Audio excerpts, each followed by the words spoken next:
Hot. Oh, mine tends to be more on the cold side, actually. Well, I've got two. But right now, it's, walls of windows. Yeah, that's true. I mean, I do get a fair bit of sun, but it's not too bad. I don't know. There's always something wrong with that heat regulation. Okay, I'm going to get us underway. We're recording. I want to welcome everyone to today's BC Support Unit webinar, which will be about an hour in length. You may have noticed that we've muted you as you've joined the webinar to avoid background noise during the presentation. We encourage you to use the chat box to share questions for our discussion at the end of the presentation. The chat box can be found in the top right area of your screen. At the end of the presentation, your microphone will be unmuted, so you can ask your question using your microphone or via the chat, whichever you prefer. This webinar is being recorded and will be available on our website, bcsupportunit.ca, under Resources, so you can share it with your friends and colleagues. After the webinar, you can expect to receive an online survey link sent to the email address you used to log into this WebEx. We appreciate your taking a few minutes to complete it, as your feedback helps us plan and revise our webinar series. We'll also include the recording link in that email for you to share with others. So a bit about our presenters. Sonia Singh is a hospitalist physician and osteoporosis consultant based at CIHR Hospital in White Rock. Larry Funnell is a longtime volunteer with Osteoporosis Canada and past year of the Canadian Osteoporosis Patient Network, and a former member of the OC's National Board of Directors. And Teresa O'Callaghan, RN, is Clinical Operations Director at CIHR Hospital. So with those introductory remarks, I'd like to pass it over to you, Sonia, and your team. If you could share your screen, please, by clicking the share screen icon. If you don't see it, click the quick start link in the top left-hand corner. So I have to go out of my presentation in order to do that, so just wait a minute.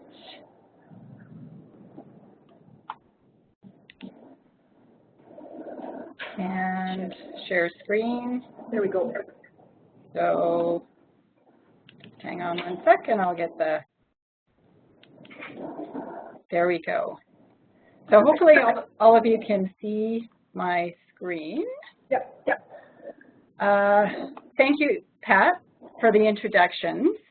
And I just wanted to say welcome to everybody to the webinar, and that Larry, Teresa, and I are really honored to be able to host this webinar and to have our research team's project called Breaking the Cycle of Recurrent Fracture highlighted as an example of the SPORE initiative.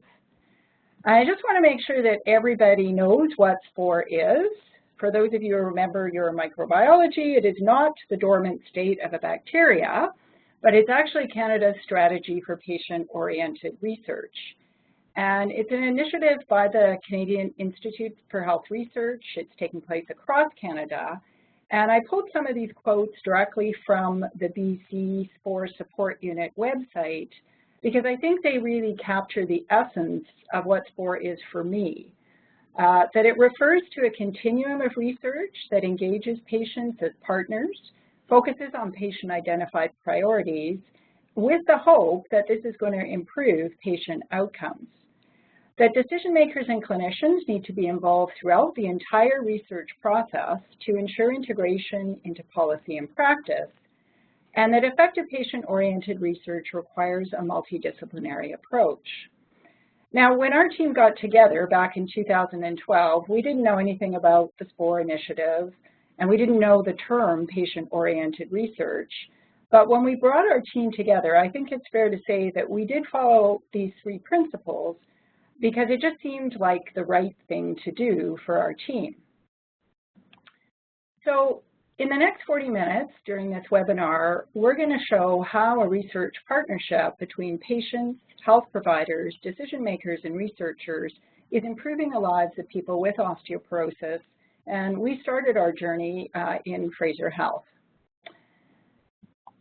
So we're going to cover how our team came together, how we were able to secure funding for our project, how we were successful in ensuring that our research findings were taken up into practice, and then along the way in the presentation, just highlighting a few keys to success and some takeaway messages. And I want to make sure that everybody knows that we are not experts by any means in patient-oriented research, but we're hoping that you might learn from some of our experiences in the development of your own patient-oriented research teams. So I wanted to start first by making sure that you understand what the overall theme of our project was. So we were interested in an identified gap in osteoporosis care that had been identified extensively in the research literature and also by most of the participants on our research team. And that gap is that recommendations for osteoporosis, not only in Canada but internationally, have recommended that when someone presents with a fragility fracture after the age of 50, so that's a fracture that occurs with very little trauma, that they should be investigated and offered appropriate treatment for osteoporosis and future fracture prevention. And we know that that doesn't happen in about 70 to 80% of the patients, and that's borne up by not only our own experience, but from the research literature. And over the course of the project, we identified that there was a model of care called Fracture Liaison Service that was specifically designed to close this care gap. And FLS, or Fracture Liaison Service, is where a dedicated coordinator performs the 3 I's. That is, identifies patients 50 years and older presenting to a hospital or acute care facility with a new fragility fracture, makes sure that they investigate the patient's future fracture risk, and initiates appropriate osteoporosis education, medications, and falls prevention. So why was this so important for our team to address in our project?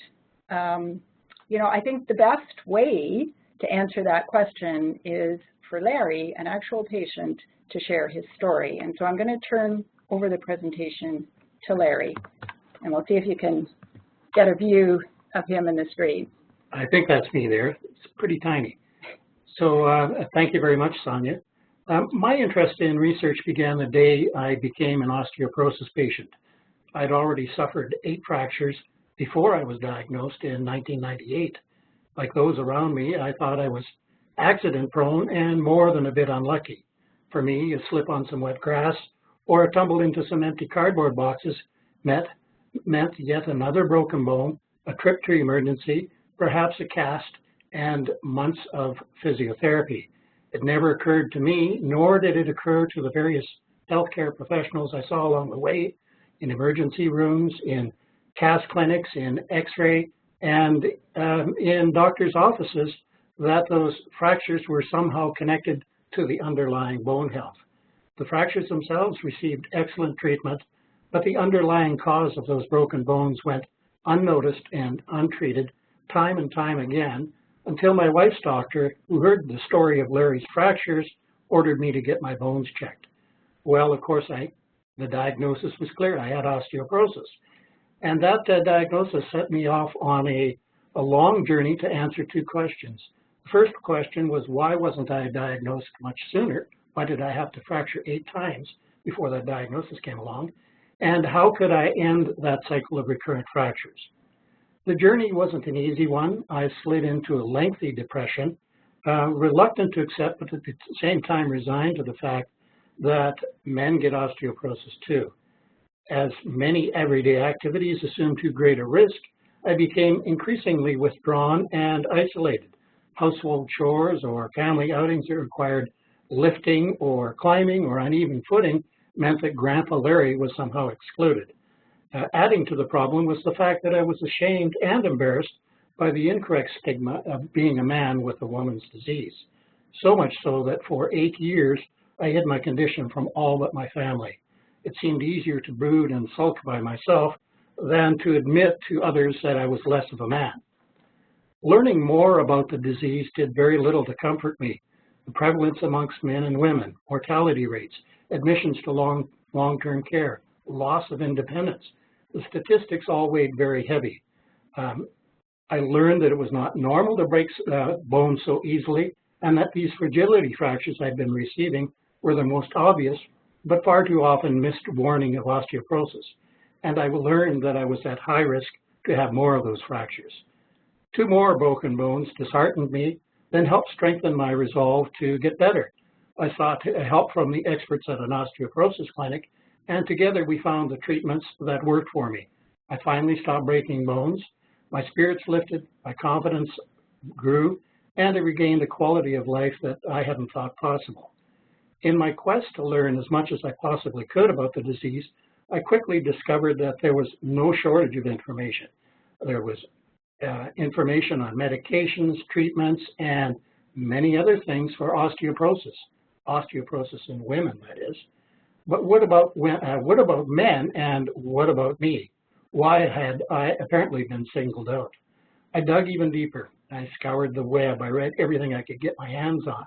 I attended education forums. I joined the local chapter of Osteoporosis Canada. Then I joined the executive committee for the Canadian Osteoporosis Patient Network, followed soon after by 5 years as chair of the network. And the volunteering snowballed. I became a director on Osteoporosis Canada's board of directors. I was an advocate. I was a fundraiser, blogger, newsletter editor.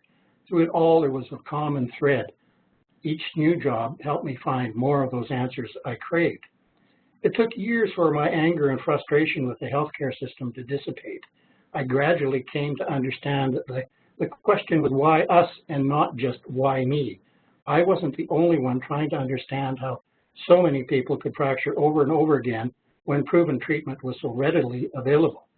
My desire to engage and learn more about the science and the policy environments behind the apparent mismanagement of osteoporosis treatment truly peaked when I learned of a new initiative called Fracture Liaison Service. Sonia will talk more about this in a few minutes, so you'll understand why I was so excited to learn about the fact that there was an effective cost-saving solution so close at hand. Although it's hidden behind mountains of administrative challenges, we were all motivated by the knowledge that it would make a life-altering difference to the tens of thousands of Canadians who won't fracture a second time because FLS has rescued them and stopped them from falling through the cracks. The transition from seeing research as something that helped me to realizing that I might have something to offer to research was also gradual. I knew that I was never going to become a scientific expert or a technical expert in osteoporosis, but I also came to realize that I was an expert. I was an expert in me. Nobody knows me better than I know me. I know my wants and needs. I know the pain of breaking bone after bone after bone. I know what it is like to deal with the incorrect stigma of being a man with a woman's disease. I know the emotional challenges of living with a chronic disease. Embarrassment, humiliation, isolation, fear, depression. Been there, got the t-shirt. Osteoporosis medications, I've tried the ones that don't work, and I've seen some remarkable successes with the ones that do work. If researchers needed a patient's perspective, I'd become a one-stop shop. My first involvement with health research was an invitation to participate in a patient focus group. This was part of a project to assess the feasibility and effectiveness of alerting fracture patients to the risk of osteoporosis. That 1-hour focus group meeting with Dr. Sonia Singh was all it took. I became hooked. I searched out other opportunities to engage in research and express my views. I quickly discovered that patients were in high demand as study subjects, as volunteers to help facilitate meetings and workshops, and more often than I would like to admit, as the token checkbox on a form. In 2009, I had the pleasure of leading a delegation of osteoporosis patients to the CIHR's Bone Health Research Conference. To our surprise and delight, for the first time, we were fully embraced as participants in this conference. It was a new and exciting experience for our group to be asked to help prioritize health research in the area of bone health. And the doors continued to open wider. Today, not only are we truly engaged in a number of regional and national research projects, we also have seats on the guidelines and research committees for Osteoporosis Canada. It's an overused cliche, but for us, the meaningful patient engagement is truly a paradigm shift. Which brings me to today. Let's assume that you would like to engage patients in your research. What would it take for somebody like me, somebody like Larry, feel truly welcome and eager to participate in your research.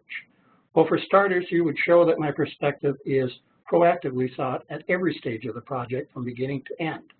I would need to know that my contributions were valued and respected and that they may ultimately affect the outcome of the project. You would be clear on what is expected of me without limiting how, when, or where I can contribute. We would work together to ensure that my skills and interests match the tasks at hand. And you would recognize that because I have a vested interest, I'll be amongst your most committed team members. Now let me touch on two challenges that you might encounter in finding a patient representative to participate in your research project.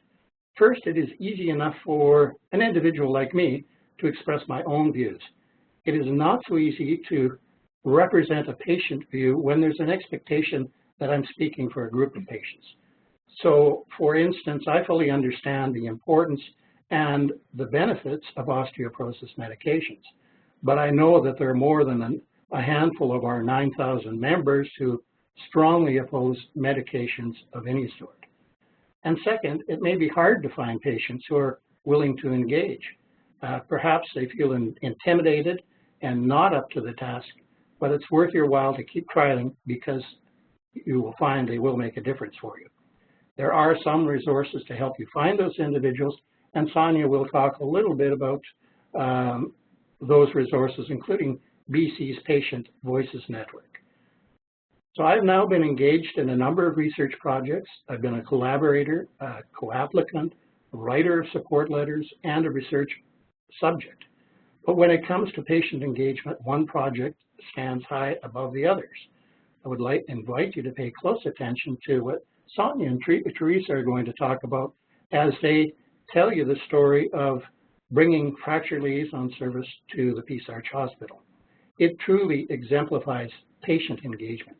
Indeed, it exemplifies meaningful stakeholder engagement. Although it's been 17 years since my last fracture, my osteoporosis is with me every minute of every day. It guides my decisions on what to eat and what to drink. It makes me carefully consider which chores or activities I can safely do, and it's made me acutely aware of the consequences of not paying attention to my health. And it motivates me to keep looking for answers. So with that, thank you, and back to you, Sonia. Thanks a lot, Larry. I always find it hard to follow Larry because his story is so powerful. It's hard to think of anything more powerful than his own personal story. But I'm just going to follow from all of the fabulous tips that Larry has to talk about a few of the more formal ways that you can find the right patient partners for your teams. And Larry mentioned Patient Voices Network, which has been around for a while. And then, of course, now we do have the BC Support Unit, where there are patient engagement specialists now across the province that are available to help you find those right patient partners and provide training to patient partners to be able to take part as a full team member on a research team. Now, we use a lot of informal processes to find those right patients. Disease-specific patient organizations, as Larry mentioned, Osteoporosis Canada, clinical connections that some of our health providers had, public health educational events, and that's actually how I met Larry for the first time, and study participants from past research. So when we do research studies, we always ask our study participants either on the consent form or on our last follow-up questionnaire if they're willing to be contacted in the future if there's another research study that they might be able to participate in, either as a study subject or actually as a study team partner. But it's really important not only to find patient partners, but also to engage them and to keep them engaged. And I think some of these things that I've listed here are similar to what Larry said, but it is so important to make sure that they feel as if they're a fully active member of the team and not just a token patient. And I've heard that mentioned by other patient partners.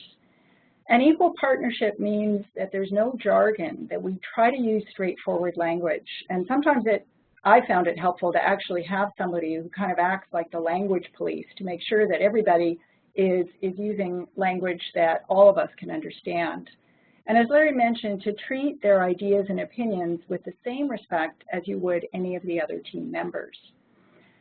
Really important to get to know them. So what special skills can they bring from their past experience or just from their own personal skill set, and put them to work.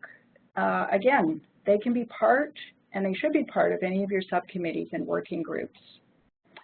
So with Larry, as you can see, what he brought to our team was a great storyteller. And he didn't mention that in his past life, he was a government bureaucrat.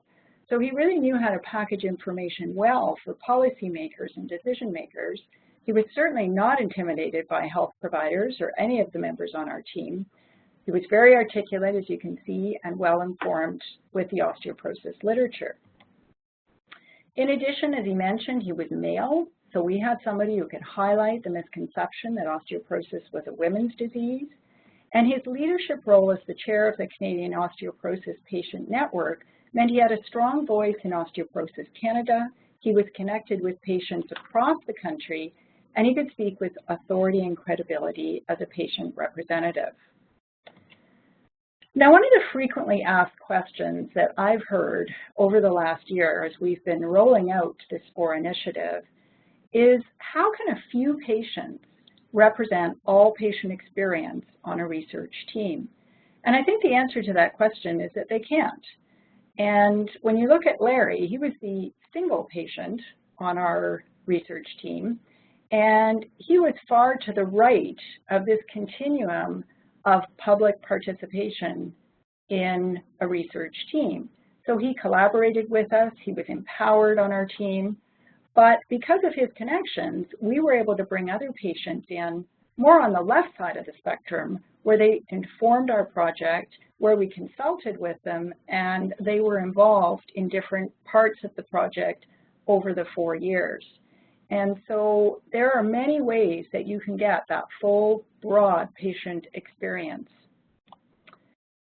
And for us on our team, Larry and all the other patients that participated helped us understand things like the frustration around delayed diagnosis of osteoporosis. Why did people decide not to take medications or other treatments? What more do people want to know about their bone health, and how do people perceive our new program? But we wanted to bring together a team that was not just bringing patients together, but also decision makers, health providers, as well as the researchers. And it was very important that everybody, all the team members, understand and accept their roles and responsibilities. So how to find the right health provider partners? Again, I think the key is to have an interdisciplinary approach, and I think sometimes as physicians we tend to focus on physicians as our health provider partners and not look at the broader scope. Again, there are formal processes through the BC Support Unit, and I found that research departments or other research institutes are really good places to go. They know who's doing what. And then informally, connecting with department heads and managers in health authorities, the health authority websites, provincial and national websites, and then finally connections, people that you know, talking to the people that you work with. In terms of engaging health provider partners, I think one of the most important pieces is to be respectful of their clinical time. So we try to have either early morning or evening meetings, making sure that we fed people before or during the meetings, and providing some honorariums for daytime or longer meetings. Clinicians do like to have a clear and realistic agenda with some next steps. We stuck to our meeting timelines, and we listened to everybody's ideas and opinions. And so these were not, again, token clinicians. And we made sure that we put them to work with specific tasks. So everybody had a job. We had to be organized and targeted in our requests, and we did try to set clear but feasible timelines for completion of our tasks. And this brings me to what I found the most difficult partner to bring on board, and that's the right decision makers. And what we tried to do was looking at managers and directors and executive directors in our health authority that had the power. Who was interested in research? We were looking for movers and shakers, people that were early adopters. And we didn't want someone who was going to say, no, there's no way we can do this. We wanted yes people, people that would say, this is a no-brainer. How can we make this happen? And at every stage, we tried to use any connections that we had to identify bureaucrats or advisors that would have the ear of government policymakers. And we were fortunate enough to have a few members on our team that were really connected with government. How to engage decision makers? We found that engaging them early on was really important, and making sure that we understood the pressures and constraints they were under, listen to their strategies for being heard, because often they were really savvy at knowing how to take our message further up the chain. Tying it into the health authority, the health system, or the government priorities was really important. And instead of asking them to support us or to fund us, we invited them to be champions for our team.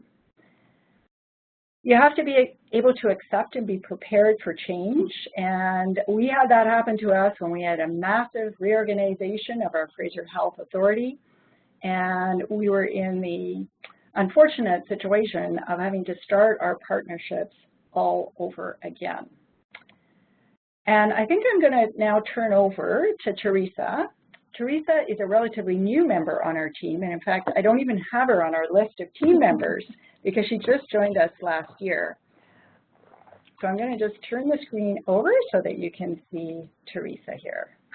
Hi, thank you, Sonia, and thanks to everybody who's watching or listening to this. As you've seen already, you've met both Sonia and Larry, and you can see that each of them in their own way is equally compelling and powerful in their way of speaking. So you'll understand me when I tell my story here. So I heard about the Fracture Liaison Service remotely through my partner director at the time, who, in my eyes, had responsibility for it. And so I sat back complacently in my corner and forgot about it because I wasn't going to have anything to do with it. We went through some changes. Sonia came to me because I happened to have the cast clinic where the orthopedic surgeon sat in my portfolio. But I heard Sonia was coming before she came, and I tried to hide because I didn't want to. I heard that she was coming with a handout, wanted funding, wanted to have this program. I knew nothing about the program at this point, just the name of it. And she was looking for making it permanent. I didn't want to do it. I didn't have any budget. I had no interest. But I couldn't avoid Sonia forever. So another key takeaway here is persistence. Sonia has it in spades. She pinned me down and invited me to come to a presentation at which there was food. There's always food at Sonia's presentations. And she brought Larry, her secret weapon. There was a room full of clinicians, team members, Larry and Sonia, and they gave a presentation. You've heard Larry. You're hearing Sonia. So again, you're going to understand the impact that it has on you. I sat and I listened. What could I say? After I heard the evidence and heard about the Fracture Liaison Service, to use the phrase that Sonia's already put out there, it was a no-brainer. I was hooked. There was no way I didn't want to get behind the team and support what they were trying to do. The research made sense, the clinical outcomes made sense, and so did the fiscal impact. So she got me on all three levels. I listened to the presentation, and like I said, no-brainer. I left that meeting determined to find a way that we could support the program, find the funding that was needed to create the position for the coordinator to keep it going. I can't claim full responsibility for making that happen because I was lucky. It was good timing. I happened to have a vacant nurse practitioner position in one of my other areas, and up until that point, I hadn't been sure what I was going to do with it. I met Sonia and Larry, and now I knew.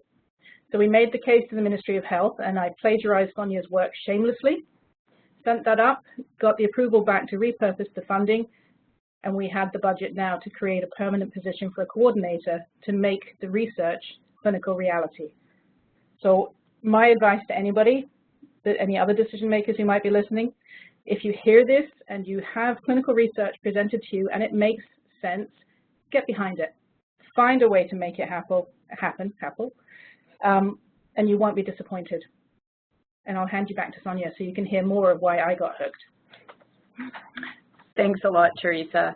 I think Teresa's really modest in terms of her involvement with our project, because you can only go so far with a research project when you finish the project, and even if you have really good results, your hope is that it's going to go somewhere. And having a decision maker like Teresa behind us has been a huge asset, and has, of course, led to uptake of our research findings into practice.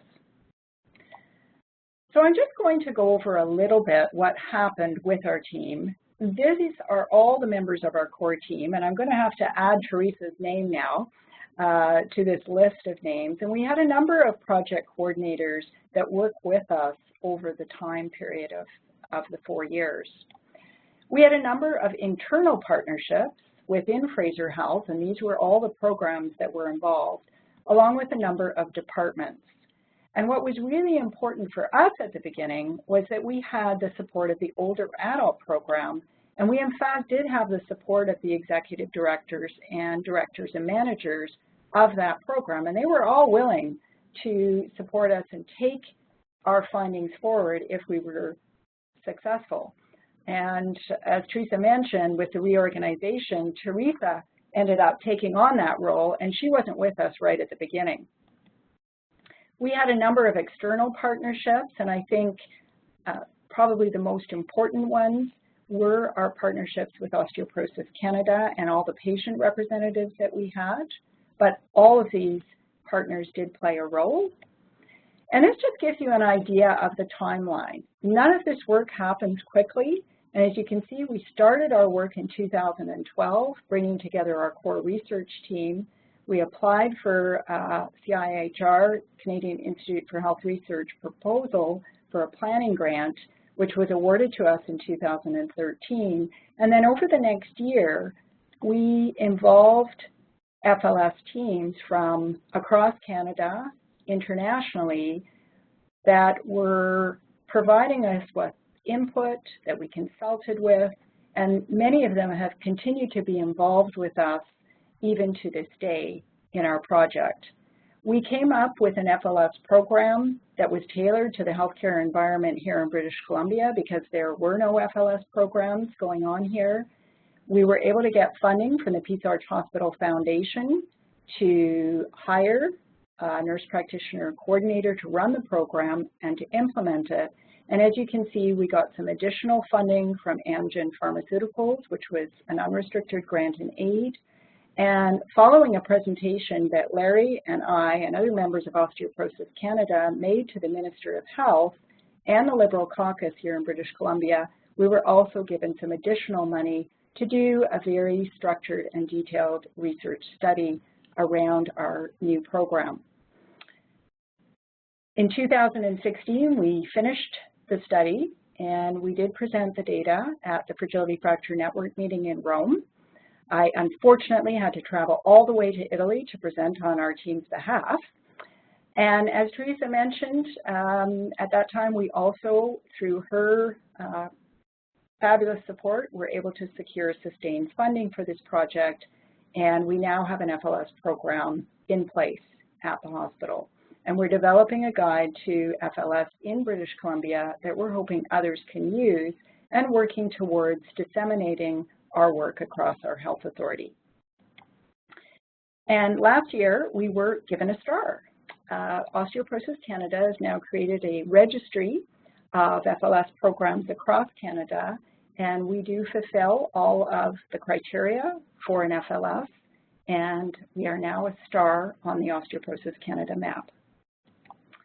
So what is different here at Peace Arch Hospital since we started our project? Well, since February 25th of 2015, now an FLS coordinator will link up with you if you're a patient while you're at the orthopedic outpatient clinic after your fracture. They'll talk to you about your risk of another fracture. They'll order bone density testing and other investigations to assess your risk of a future fracture, and they'll assess your risk of falling. You'll be provided with education and treatment referrals to falls prevention if it's deemed appropriate, medications for those people who are at high risk of having another fracture, and then connecting with the primary health care providers several times during the course of this care. And finally, connecting with specialists if you happen to be somebody with a very complex medical history. So how well did it work? Well, I probably wouldn't be here on this webinar if it didn't work well. None of this would have happened if we had lousy results. But we did do a pre and post FLS implementation study, and we looked at the outcome at 6 months of whether appropriate care had occurred in the high-risk patients. So if they were already on medication, consultation to change that treatment, or if they were treatment naive, meaning they had never been on medication, they were started on osteoporosis medication, or if they had complex medical issues, they were referred to an osteoporosis specialist. And these were our results. In the 15 months of our study, we screened over 600 patients. And as you can see, when you look at the eligible patients in both our control and our FLS program group, we had pretty good uptake into the study. And even though in the FLS program, only 67% of the patients decided to enter our study, 95% of them agreed to participate in the FLS program as a whole. And we had pretty good follow-up at 6 months in both the control and the FLS program. We had 198 patients in our study that presented with a low trauma fracture, and as with most of these fracture studies, the majority of them were female. The average age was just over 70 years, and 35% of them had had a prior fracture, meaning that they'd already had a missed opportunity to intervene because they'd already had a previous fracture. There was no difference in age, gender, and history of prior fracture between the two groups. And when we looked at the risk of future fracture, those in our control or usual care group, there were a higher proportion of people who were at high risk of future fracture. But when we looked at appropriate treatment in these high-risk patients, there was a huge difference. 22% achieved appropriate treatment in our usual care group compared to 76% in our FLS program. So it was a huge success. And when we looked at falls prevention, 9% were referred from our FLS program for falls assessment and no patients in our usual care group. Patients loved our program. 84% believed that their understanding of osteoporosis and bone health had improved. 76% rated the help they received as 7 out of 10 or better, and 82% of them rated their experience as 7 out of 10 or greater. And we were thrilled to see that almost a third of them rated it as a 10 out of 10 experience. And one of the patients said, we really appreciate the thoroughness of the bone assessment, the education package, the time that Nancy spent with me and my family to answer all my questions. So when we look at some of the keys to success, I don't really want to talk about myself, but I think that I certainly did contribute to the success of our program as our team leader, and I contributed to that with my age. And that's because I've been in Fraser Health for 26 years. And because I've been a practicing health provider for all that time, and more recently a researcher, as well as now a medical director, I really knew people across the health authority. I'd worked in both hospital and community settings, and so I was very well connected to just about all the relevant stakeholders.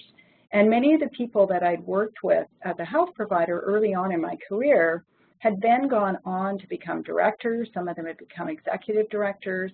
So I think it saved us a lot of time in connecting with people because there were already established relationships.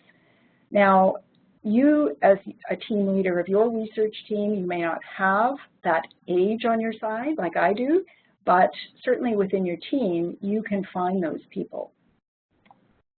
Another key success was the full support of the orthopedic surgeons and cast technician. And again, because I had worked with many of the orthopedic surgeons as an emergency room physician, that helped. We also had the opportunity to have Dr. Earl Bogash, who was the orthopedic surgeon champion of the St. Mike's Hospital FLS in Toronto, coming to speak to our surgeons. And of course, I think there's a huge impact when surgeons speak to surgeons. And we made sure that we addressed their concern that the FLS program would slow them down in their work.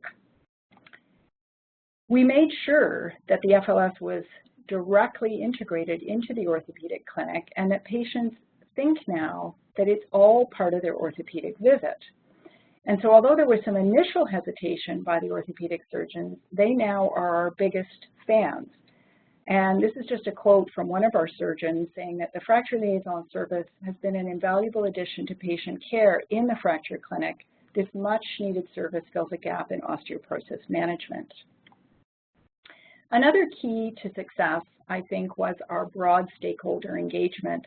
So we met with our specialized seniors staff, our osteoporosis clinic consultants, our emergency room staff, and our family physicians from the Division of Family Practice.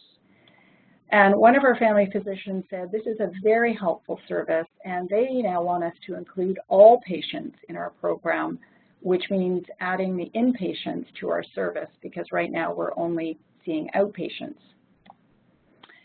And I can't underemphasize how important it's been to have a patient research partner put the human face on all the research that we're doing.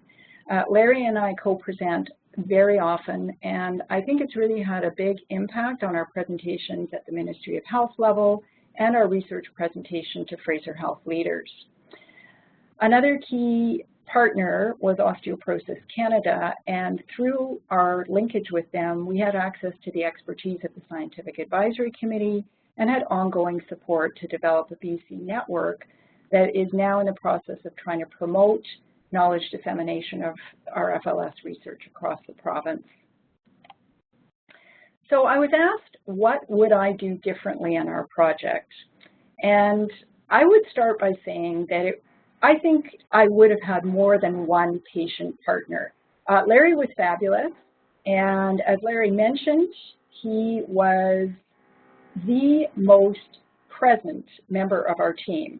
If we were taking attendance, I think Larry would have a 99% attendance.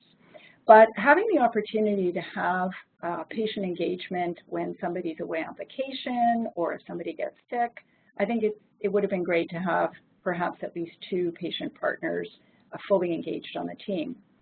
I think we could have done a better engagement of our community partners. Because the project had to start in the hospital, we were very focused on our hospital partners. Keeping team members updated on our progress became difficult as we got into the nitty-gritty of the actual study. And I think we tried to do that by having different celebration events, as Teresa mentioned, always with food. But I think we could have done a better job. When decision makers changed, as they did when we had our restructuring, starting to build new partnerships earlier would have been very helpful. And finally, this is a personal thing for me. I sometimes need to let go of my control. I always want to make sure everything goes perfectly. And I have to be able to let team members have more responsibility, and I need to learn to delegate more. So in summary, these are just a few takeaway messages that Larry and Teresa and I talked about. First of all, having patience. True partnership in patient-oriented research does take time to build. Really important to engage early, and I'd say especially engaging your decision makers early. Ensuring that there's a shared vision and direction and that everyone has a role to play. And not to underestimate the impact of the patient experience and the human face that it puts on your project. And finally, I just have to say that despite the fact that it's a lot of work, it does take time, it is worth it. And I have to say I'm really sold on the concept of patient-oriented research, and I'm really excited to see where this research experiment called SPORE is going to lead us in the future. So thank you very much, and from Teresa and Larry and I, we're all open to answer any questions. Super. Thanks so much, Sonia. I'm just going to open up microphone. So participants, you now have the ability to ask a question using your microphone if you want, or if you're feeling a little shy, you're welcome to use the chat box and type any questions you might have for our presentation team, and I will read them aloud. Are there any questions from our participants today?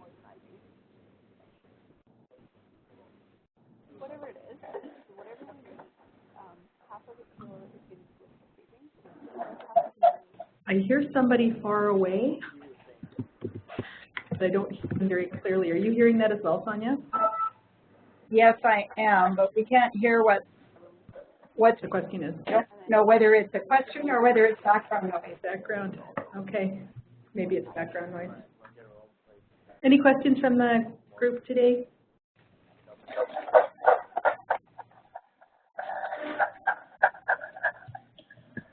Hearing clacking around, but I'm not hearing any questions. Nope.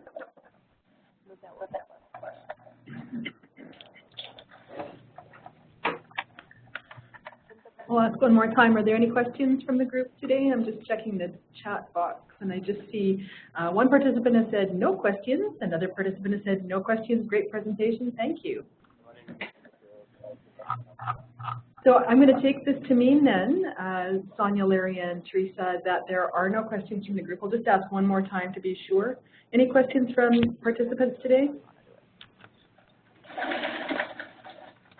Hearing none then, I'm going to assume that there are none. And thank you very much, Sonia, Larry, and Teresa, for your presentation today. And I'd also like to thank the participants who attended today's webinar. As mentioned earlier, you can expect to receive an online survey link sent to the email address you used to log into this WebEx. We appreciate your taking a few minutes to complete it, as your feedback helps us plan and revise our webinar program. And we'll also include the recording link in that email for you to share with others. So thank you again, our Fraser Health partners. Larry, lovely to see you and hear your story. Teresa, thank you so much for submitting to Sonia's many requests. It made for a lovely story for all of us to learn from. So thank you so much. Thanks a lot, Pat. And thank you to everybody on the line for joining in. All right. Thanks a lot. Have great August days, everyone. Bye now. Okay. Bye-bye.